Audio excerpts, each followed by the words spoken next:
Silent emotional erosion leads to self-chosen distance. I can't point to a single day when things broke because nothing ever shattered loudly.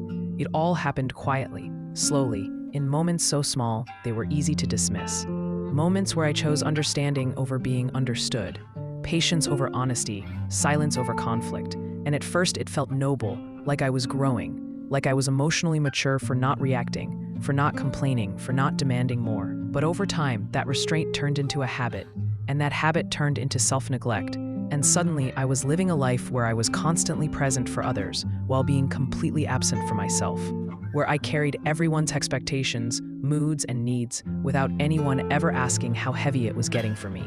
And every interaction felt like a quiet performance, smiling at the right time, nodding at the right moments, laughing when expected, while inside I felt this constant pressure building, this exhaustion that didn't come from doing too much, but from feeling too little in return. And the nights were suffocating, because that's when the distractions faded and I had to sit with everything I ignored during the day, replaying conversations where I wasn't heard, situations where my effort went unnoticed, moments where I shrank myself just to keep the peace. And what hurt the most wasn't the lack of love or care. It was realizing how easily people adjusted to me always being okay, how my silence taught them that I didn't need checking on, that I didn't need reassurance, that I didn't need effort. And slowly I stopped expecting it too. I stopped hoping, stopped asking, stopped believing that my emotions were worth the same consideration I gave so freely to others. And that realization didn't make me angry.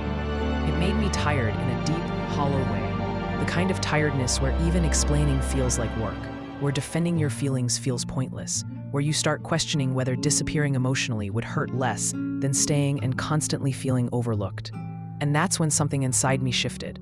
Not dramatically, not in a burst of confidence, but quietly and painfully, when I stopped reacting, stopped chasing understanding, stopped trying to fix things that weren't mine to fix.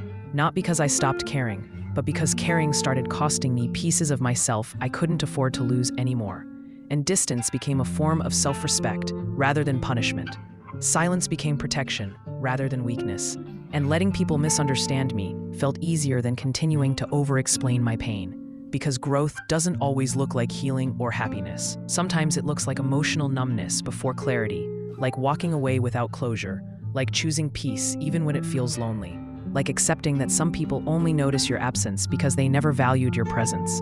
And in that quiet withdrawal, I finally understood that choosing yourself isn't loud or dramatic. It's subtle, heavy, and often unseen. But it's the moment you stop abandoning yourself just to be tolerated.